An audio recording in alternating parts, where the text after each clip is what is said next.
We are live, or whatever it is, not live. We are recording at least. All right. I was thinking this time, something we mentioned. I can't remember what your initial suggestion was, um, but I took note as basically like taking criticism. It's like how to like work with criticism within your work world as a developer and how to get a little better.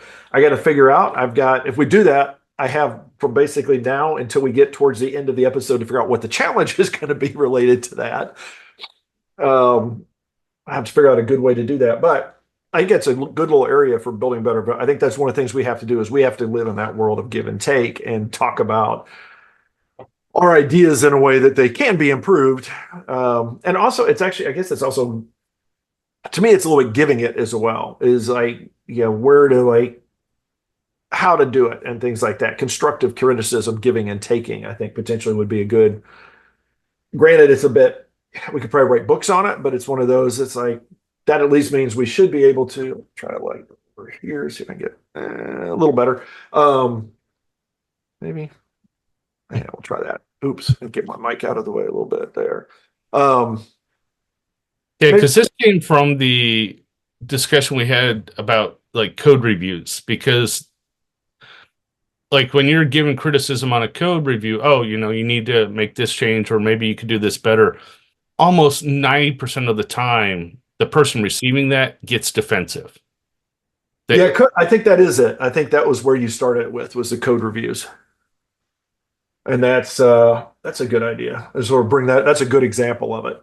And maybe that's the challenge will be like get your code reviewed every day for 7 days and see what happens. Um, but yeah, that's what I was thinking. I'm going to do that for this first episode. That make sense?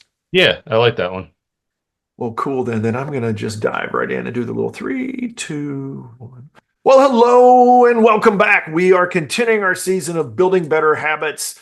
Conveniently enough, we are building better developers. We are Developreneur. I am Rob Broadhead, one of the co-founders of Developreneur and also founder of RB Consulting, where we go in and help you work with technology through simplification, automation, integration. We help you figure out what you have and then what is the best route to take that, leverage it, and move forward. And it may even be things like, maybe you don't have much technology. So we help you find the technology you need or build the team you need.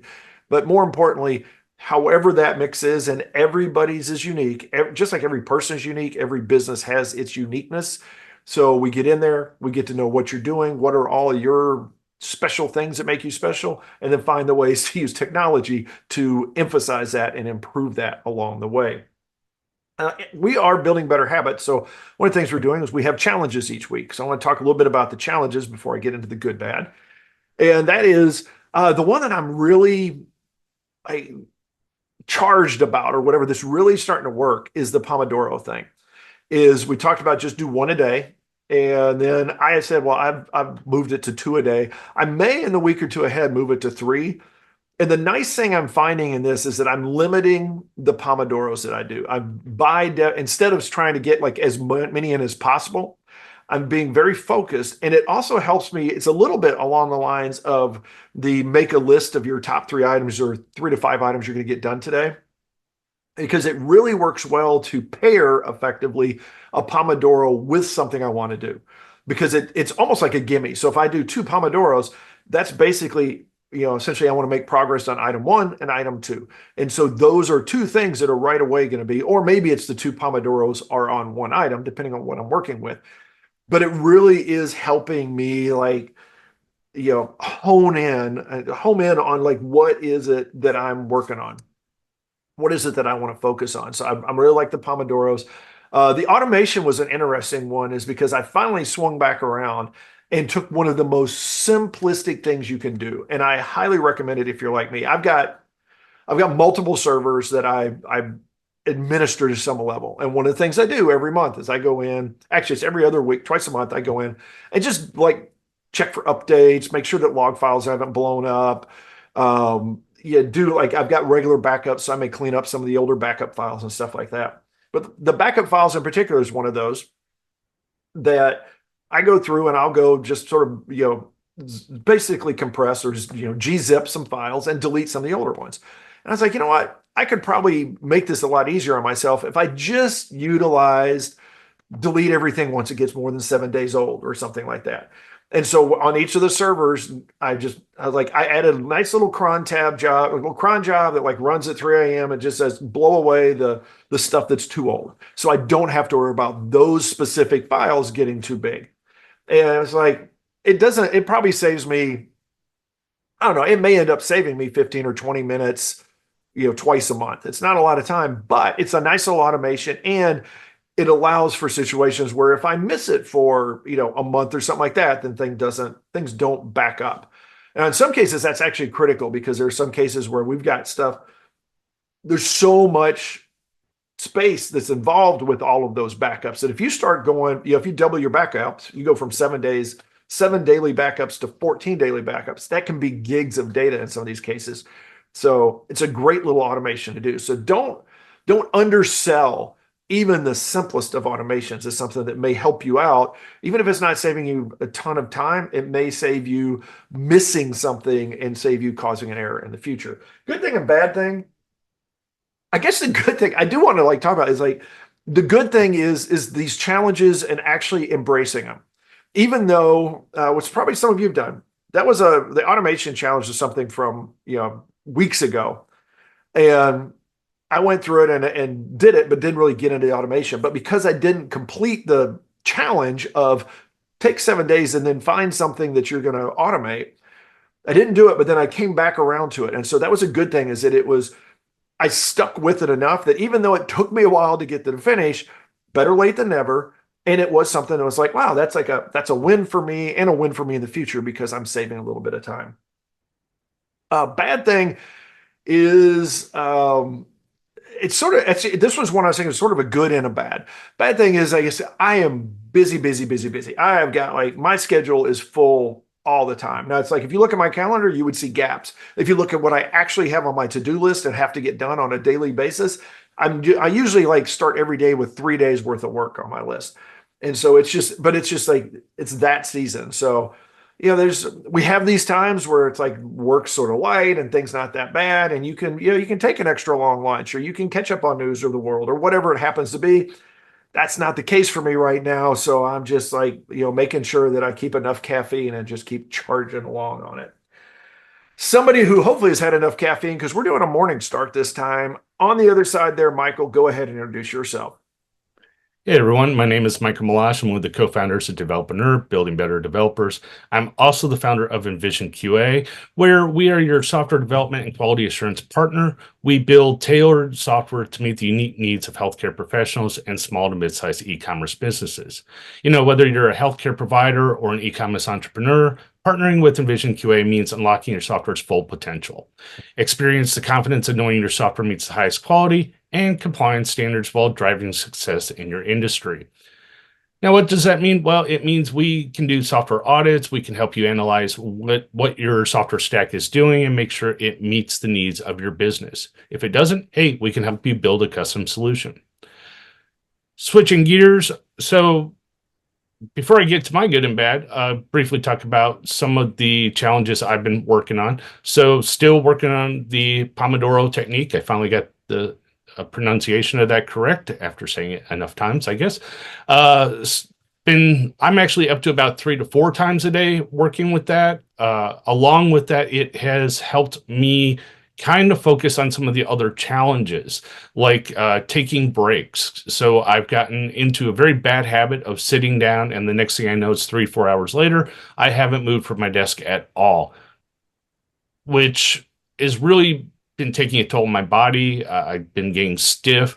We're not spring chickens anymore, so I do need to get up and start taking those breaks. So I've been trying to use the Pomodoro to force me to get into those habits of taking breaks. With that, I've also been focusing on the planning and scheduling, trying to ensure that when I block meetings, I give myself time so I can take those breaks and not have to be half focused and just kind of pace around, or not really be able to focus on the meeting because my mind is somewhere else. Good thing, bad thing.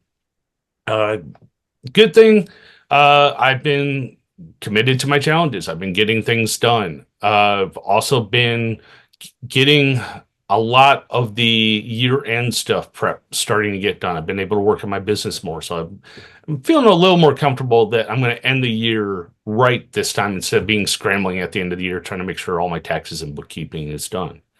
Bad thing, thanks to wonderful laws and that in this country, getting your checks deposited and cashed on time from the banks can become a challenge when checks are a little bigger than you normally expect. So, wonderful bank has been holding on to my money a little longer than expected, which unfortunately means I have to delay paying bills. So, that's where I'm at for this week. All right. This time, this is going to be a fun one. So everybody take a deep breath. We're going to talk about criticism. We're going to talk about getting it and giving it. We're going to talk about, in particular, one of the things that sparked this that I think will probably right away trigger several of you is a code review. Now, code reviews are very specific instances where honestly, if you don't go in there expecting criticism, then you don't understand what a code review is. It's just like if you go out and buy a house and you hire a house inspector and they come back and they say, it's great, it's awesome. They get your money back. It's like code review is the same thing. There should be some level of feedback that comes in a code review. If the code review feedback is that is perfect code, they are lying or they didn't even look at your code because none of us write that. Now it could be something where they'll say, yes, it followed, followed all the check boxes and stuff like that. Or it could be that you wrote 3 lines of code and it's like, okay, yeah, that's not how hard would it be? How impossible would it be to actually mess that up? But usually you're going to get something. You should get some question or some sort of feedback that is them trying to understand. It is not an attack on you.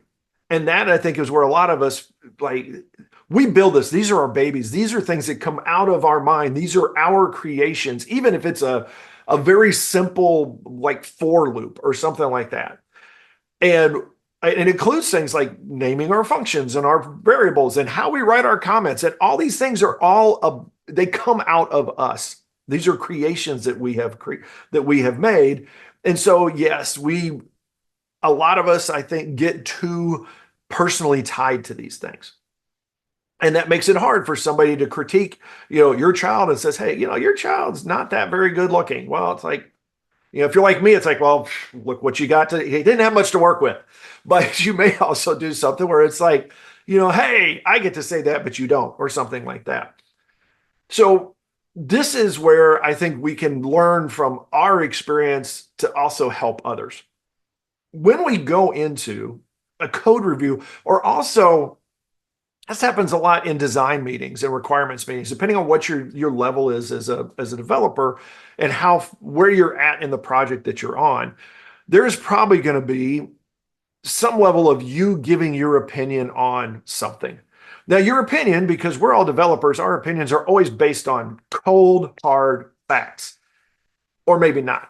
We have a lot of religion in our world, whether we like this language better or that language better, or this ID better or that ID better, or things like that. And we really need to check ourselves and step back and go, wait a minute.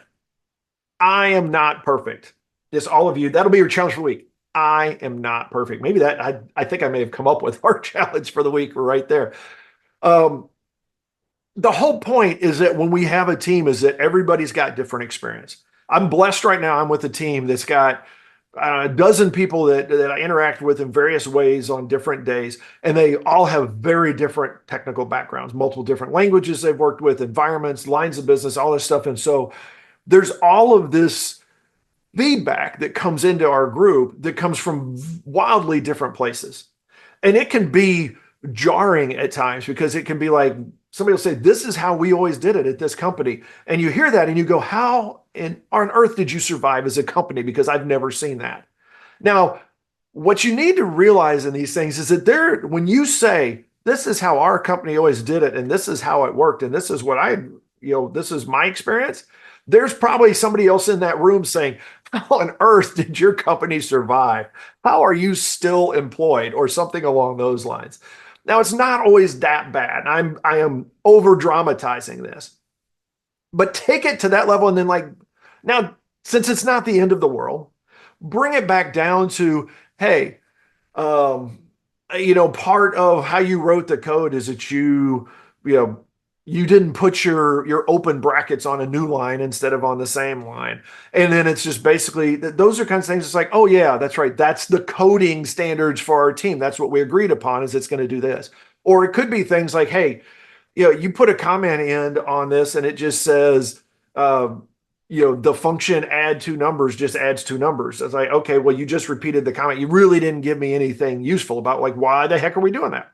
Or something like that. And you don't have to go write books on comments. I'm not going to tell you that. But in particular, those kinds of things, when we're in a code review, when we're talking about designs and some of the stuff that we've put together, realize that the whole point is communicating something, communicating your idea, the requirement, the design, the thoughts, the logic that the computer needs to utilize to go do the task. And other people will touch that code at some point. You got to let the baby out of the nest. You got to let them get away. And so if they don't understand it, then that's going to be a challenge. They may miss on it. They may miss something, or may misuse something. And so the whole point of these things is for you to communicate. And if they aren't hearing it, if they're asking questions, if they're poking holes in what you're doing, then it could be that you aren't perfect and that you have something that you missed. Or it could also be that you have not, maybe your comments weren't clear enough. Maybe there's things there are assumptions you made that you're not supposed to have made. And so the goal needs to be, instead of getting uppity about it and taking it personally, is take a step back, listen to what they're saying, and then try to explain to them. Now, the flip of this is when you are reviewing somebody's code and critiquing somebody else's stuff, is one, you have to allow that maybe your critique is missing something. So if they're critiquing you, if you're critiquing somebody and they're like, well, this is not, they're basically saying, well, yeah, you're critiquing this comment, but that comment is tied to this other thing over here. And they're like, oh, okay, well, I need to go look at this over thing. Or maybe, especially code reviews, it'll be like, there's these assumptions and you don't see them because it's inside of a bigger system. And so it's things where it's like, well, I think you really need comments here and you need to explain this. Well, allow that. Maybe there's something that you missed that is addressed elsewhere. And this is something actually very near and dear because Michael and I are working on a pile of content right now. And we've done this many times where I'll come in and look at it and say, well, you forgot to say this. Or he'll come in and say, well, you forgot to say that. And then it'll be, oh, wait, no, it's covered in this other place. And then a lot of times the conversation becomes like, okay, how would I know that? If I see that, if I don't find it where I'm looking for it, how would I know that? How can I better do that? Which is where you and us become better developers, because it really is about, for example, our users. So if if QA comes in and says, I can't understand your user interface, then it may be that the user won't understand the user interface. So we need to be maybe more direct, or we need to change things or make things more smooth or more clear. So if you take this as just assume, and I know it's hard because we as developers can be very abrasive at times. We can be very much like, boom, this is it. This is the way it is. You're wrong. I'm right. We live in the world of absolutes way too often for what we do, but that is how we are. And so like take it with a grain of salt, realize that yes, there are a few people that aren't, but most of us are pulling in the same direction. We are trying to make better software and make ourselves better. And so listen to that feedback. And then when you're giving it, give that feedback in the mind of, I'm trying to help give my opinion to see if it can maybe make you better.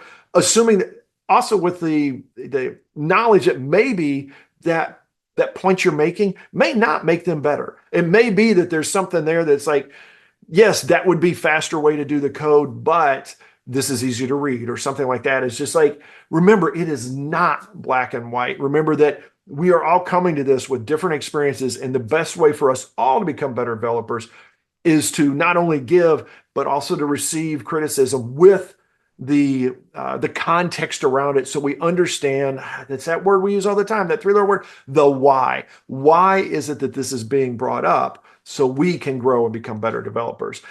Now, Michael's over there going, why won't you let's just stop and let me talk? And so now I'm going to do that. Go right ahead.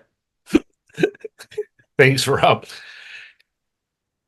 So you've covered pretty much the whole concept of the code review and the good and bad with kind of the concepts around doing the reviews, being the reviewee reviewer. I kind of want to give an example of why we're having this discussion today, because in real life, this happens so often, and I see it almost tear down developers sometimes, and it can cause a lot of frictions on your team. And typically what happens is, usually on easy tickets or small code changes, it's not a problem because you're only looking at a few lines of code changes. And typically those usually are maybe, oh, you misspelled something or the critique is very minimal. But when it comes to those larger code changes where you've spent days or weeks trying to articulate a solution to the problem at hand, what happens is you have probably spent 30, 40, 50 hours chugging through, figuring out how this code works, how this feature works. You've got it working. And you're like, great, it's done. I've checked all the boxes on the ticket. Now I push it out there for the code review. And suddenly I'm now being hammered by, oh, this is wrong. This is wrong. Oh, change this. Oh. This happens. And the whole point of the code review is you're supposed to get that feedback. You want that feedback. But typically what happens is if you say, hey, my change is ready, and you immediately start getting feedback, do not look at the comments. Walk away. Because you're in the mindset of this is done. There's nothing wrong with this. And you start getting that, and then you start arguing, you start responding, and then they respond back. And you kind of get into this confrontational mode. Not always, but I've seen it more times than not that there's a lot of friction there. It's like, well, no, why are you questioning this? Why take a step back? Go back to our challenge of take a break. Once you say, hey, my code is ready for review, walk away. Maybe don't even look at that till the next day. Now, unfortunately, we are under software deadlines. Our code has to get released. Hopefully, your code is not being pushed in on the last day of the sprint. If that's happened, then you unfortunately are going to have to sit there and take the pill. You're going to have to take what comes. If you are at the end of a sprint, my recommendation is maybe throw open a chat window or open up, like a Slack screen share or a Zoom call and say, hey, we're at the end of the sprint. Instead of us just going back and forth on confrontation or trying to figure out the code review, let's do it as a team. Let's just go through and walk through the code, what's there, and kind of flesh this out real quick. Now, if you're early enough in the process, go through the normal channels. Just push it up, walk away for a little bit, and then get the feedback and come in. One of the big things is your coworkers or even you are going to be reviewing code based on your company's current coding standards, what your team has committed to, what you want from your code base. The other thing people should be reviewing your code for is readability. Will I understand this change 6 months from now when I have not looked at the code and don't know what the hell it's supposed to do? A lot of times you'll get feedback where, yes, this feature works, but you've essentially added 3, 4, 5 layers into this one method that should be split out to 3 or 4 methods. And sometimes, it makes sense to do, sometimes it doesn't. Typically, I like the rule of thumb is a method or a function should be 1 unit of code. It should perform 1 task.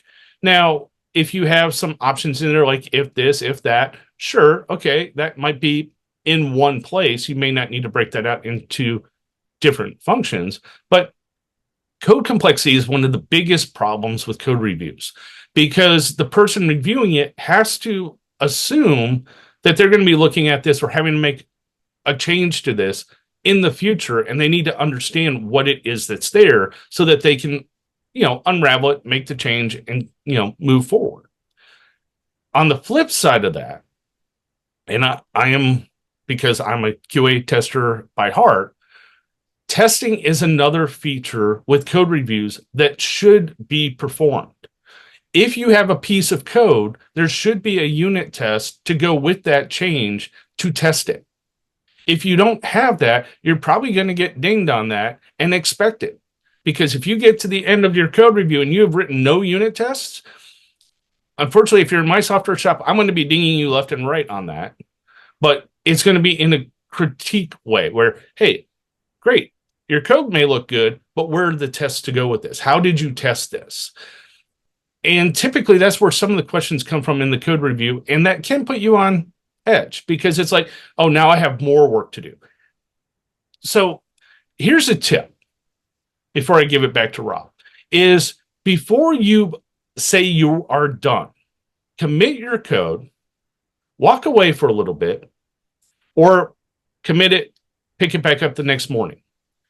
Go through your code repository, look at all the code highlighted that you changed. Look at it. Just take a fresh eye at it and say, hey, is this too complex? Is the wording right? Do I have enough comments? Once you've done that and you think it's good, then hey, review my code. That will save you probably 90% of the feedback you're going to get. You may catch just with that fresh eye reviewing your code. I've done that more than once. And what I like is when I do that, I typically find that, oh, I missed a test. Or, oh, why do I have like this switch case that is so complex in this one method? This should be a separate function call. So those kind of things will, one, help improve your code, two, make it more easily readable for your coworkers, and three, it keeps the code maintainable. And hopefully at the end of the day, your blood pressure stays down. Rob? I think that one of the keys there is and this is going to get into our challenge, is the accepting that it's not there. And it's how we accept criticism. Self-criticism, now we can be very hard on ourselves sometimes, because I don't know how many times I've been like, oh my gosh, I can't believe you put a comma instead of a period there. Or, oh shoot, it's another typo or whatever it is. It can be hard on ourselves, but we take it better because because we know how good we are or whatever it is. And it's because we know our intent is to make it better. And so the idea of walking back through our code and looking at it with a critical eye, in particular, I think one of the key things there, as Michael said, is stepping away, because we get into solving this problem, writing this code, solving this problem. And there's this big golden chalice called done that we have when we're done with it. So we have gone through, we've solved our problem, and now we got our big trophy that's like done. And it's really hard to put that trophy back down and say, wait a minute, I'm not going to take the trophy right now. I got to go back and work on this a little bit more. But doing so will help us make better code, because it's going to be, now let's step away and we can still hold our little golden chalice, whatever we want to do have done, but look back into it and say, okay, done, but not really done. Because I want to look back now and see if how can I improve it? Because we almost always can in some way, form, or fashion. So go with it at that idea of, yeah, that's good. It's complete. It is done. It does what it needs to do. But can I find some ways to do it better? Or are there things here that now when I've stepped away and come back that I realize, oh, that was really obvious to me when I was right in the middle of it. But now that I'm not, I need to change how I do that. I need to talk about that in some way, or change some variable names, or put some comments around it, or split it out into a function. Because I don't know how many times, maybe it could be how I do it, but I don't know how many times I've gotten into a writing a method and it's 5 or 10 lines. And the next thing I know is I'm working through all of the different variations of solving it. It's now 400 lines. And there's something where it's like, wait a minute, I can probably refactor that and clean that up. Now, sometimes I can't, because sometimes it's just nasty problems. But a lot of times there's something in there, in particular, now that I've stepped back out, that I may see where I repeated the same section of code 3 times, that it's very obvious that I could make that a function. So the kinds of things these are the things that make us better developers. It's not that we can sling code left and right, because a lot of us can. It's that we can sling code left and right, and then we can step back and take a look at that and find ways to do it better. That hence the better part of building better developers. And that's a challenge that I'm going to put to you this time. Every day for the next 7 days, when you get to the end of the day, take some of the code that you've written, or maybe all the code you've written, and take, we'll say limit it to 15 minutes, probably just 5 or 10 minutes walking through your code.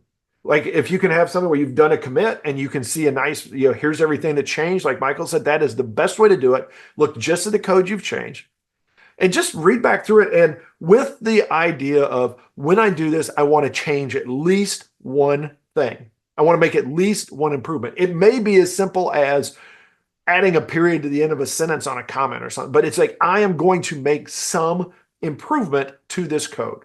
You don't have to take a lot of time. Just 5-10 minutes would be perfect. Just get in the habit of doing that.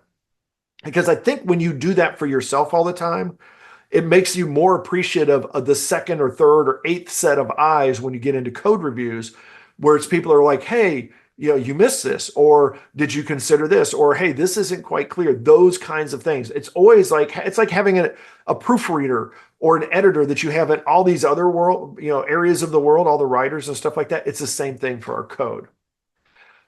In a similar vein, but I will allow you a little bit of a break, is send us an email at info@developaneur.com and let us know what your thoughts are. What are some of the things, what are some habits you've got, some things that you would like to hear about, maybe some recommendations for some habits to build. What's your experience with some of the habits we've had? And like I said, I'm going to be okay if there's typos, if there's grammatical errors. You don't have to put a second set of eyes on this one. We will just love that comment, and that's all. Unless you want us to critique it, and then we'll go send it out to Grammarly and let it tell you all the different ways the AI thinks you can write that better. And don't push it through AI. Just like crank something out. If you can copy and paste it in AI and hit send and send it to us, we will be okay. We need to practice having our feelings hurt if that's what's going to happen. So just like help us grow to become better developers. Give us that feedback at info@developaneur.com. Leave us comments out on the podcast, wherever you listen to podcasts, out on YouTube at Developaneur channel, where there's this and so much other content out there. You can also contact us. We have a contact form on developaneur.com. Got a Facebook page. You can reach out to us there. Our contact information is in various places there. You can follow us on X at Developaneur. However you get us a feedback, we would love to hear it, because we're here not only for us to become better developers and speakers, but for you to also become better developers. And so now I'm going to challenge you to go out there and do that. So go out there and have yourself a great day, a great week, and we will talk to you next time. Bonus material.